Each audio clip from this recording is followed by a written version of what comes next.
और अनुप्रिया पटेल जो कि अध्यक्ष हैं अपना दल एस की, उनसे बातचीत की। आकाश दुबे हमारे संवाददाता मिर्जापुर से, क्या कुछ उन्होंने कहा है आप सुनिए। जा रही हैं तो क्या उम्मीद करते हैं हम? आज 7वें चरण का अंतिम चरण का ये मतदान है और आज लोकसभा चुनाव का ये लोकतंत्र का जो महापर्व है आज समाप्त हो जाएगा।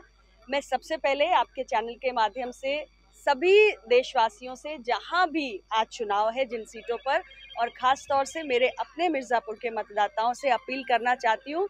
मैंने सुबह 7 बजे मतदान स्थल पे जाके अपना वोट दिया है। आप सब भी मतदान स्थल पर जाइए, पहले मतदान फिर जलपान, सबसे पहले अपना वोट दीजिए। और जहां तक तस्वीर लोकसभा चुनाव की है तो मैं यही कहूंगी कि वैसे तो 4 जून को परिणामों की औपचारिक घोषणा होगी, किंतु परिणाम क्या आने जा रहे हैं ये स्पष्ट है।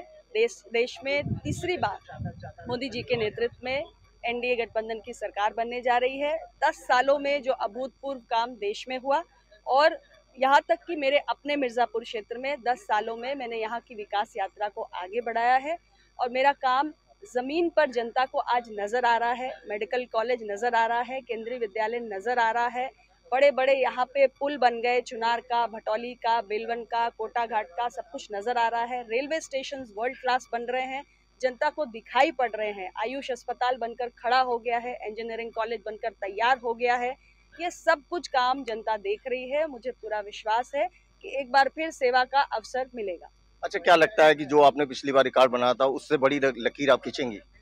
देखिए, 4 जून को परिणाम आएंगे, सब स्पष्ट हो जाएगा। मैं सिर्फ इतना ही कह सकती हूँ कि 10 साल मैंने पूरी ईमानदारी से लोगों के बीच में, उनके सुख में, दुख में हर घड़ी रहने की कोशिश की है। ज़्यादा से ज़्यादा यहाँ उपलब्ध रही हूँ, उनकी जन समस्याएं सुनी भी हैं, और बड़ी से बड़ी भारत सरकार से लेकर राज्य सरकार की जो विकास की परियोजनाएं हैं, अभी अभी हाल ही में हमको यूनिवर्सिटी, विश्वविद्यालय भी मिल गया, रामपुर घाट का पुल भी मिल गया, तो बड़े से बड़े विकास की योजनाएं यहाँ पर लेकर आई हूँ। मुझे लगता है कि मेरे काम के आधार पर जो मैं वोट मांग रही हूँ लोगों का, तो जनता मुझे आशीर्वाद फिर देगी, हैट्रिक लगेगी।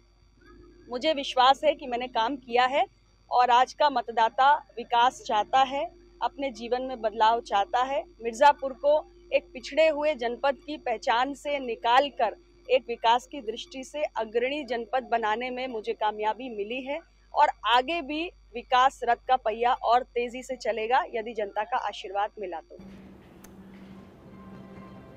आखिरी चरण में 57 सीटें हैं और 57 सीटों में अगर खास बात करें, जानकारी आपके सामने रखें तो सभी 13 सीटें पंजाब की चुनाव में जा रही हैं आज के दिन। झारखंड की 3, बिहार की 8, उत्तर प्रदेश की 13 सीटें जो कि पूर्वांचल का हिस्सा हैं, साथ ही पश्चिम बंगाल की 9, इस सब में खास सीटें हैं। और इसमें डायमंड हार्बर की सीट अभिषेक बनर्जी के खाते मतलब वो वहां से चुनाव लड़ रहे हैं। संजय राम मूर्ति मेरे साथ इस वक्त जुड़े हुए हैं। संजय जी, प्रधानमंत्री नरेंद्र मोदी की बनारस की सीट है यहाँ पर अगर हम देखें, अनुराग ठाकुर की हमीरपुर सीट है, कंगना रनौत मंडी से हैं, रवि किशन है, निशिकांत दुबे गोड्डा से, मीसा भारती।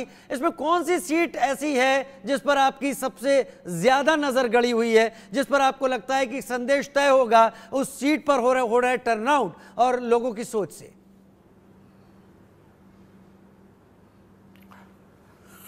देखिए, ये जो सीटें आपने अभी गिनाई हैं, ये सारी सीटें काफ़ी महत्वपूर्ण हैं। वाराणसी है, वाराणसी में तीसरी बार प्रधानमंत्री चुनाव लड़ रहे हैं। और अगर हम मंडी की बात करें तो ये कंगना रनावत का पहला राजनीतिक पहल है। तो अगर ये 2 सीटें जो है, इस पे नज़रें मेरे ख्याल से सारी देश की गड़ी हुई हैं। और प्रधानमंत्री ने वाराणसी में अपना प्रधानमंत्री होने के बावजूद उन्होंने काफ़ी वहाँ पे काम किया है।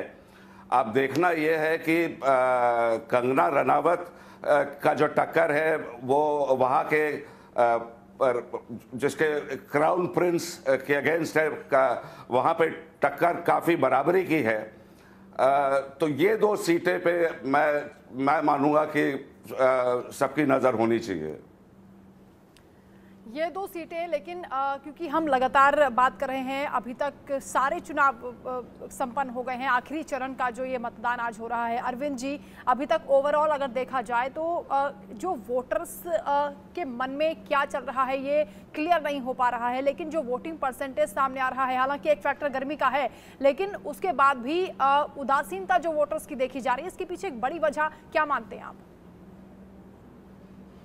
नहीं, एक निराशा तो होगी मेरे ख्याल से परफॉर्मेंस, और हम सब लोग जो उम्मीद कर रहे थे कि मोदी की गारंटी और 400 पार वही सेंट्रल इशू है, और अगर वोट उससे नीचे गए हैं इसका मतलब कि लोगों ने उसको बहुत भाव नहीं दिया, और खुद बाद में चुनाव जैसा बदला है उसमें प्रधानमंत्री भी बदलते दिखे हैं, बीजेपी का कैंपेन भी बदला है, और चुनाव लोकल हुआ है और बीजेपी को लोकल सपोर्ट मिला है काफी छोटे छोटे ग्रुप से भी। जैसे प्रधानमंत्री ही जिस सीट पे लड़ रहे हैं, मेरे ख्याल अनुप्रिया पटेल की सीट है वो, क्योंकि वहाँ कुर्मियों की आबादी काफ़ी ज़्यादा है, और प्रधानमंत्री की जीत इतनी बड़े मार्जिन से बार बार हो रही है, उसका एक रहस्य अनुप्रिया पटेल के वोटर में भी है कि वो उनको बगल में शिफ्ट किया गया।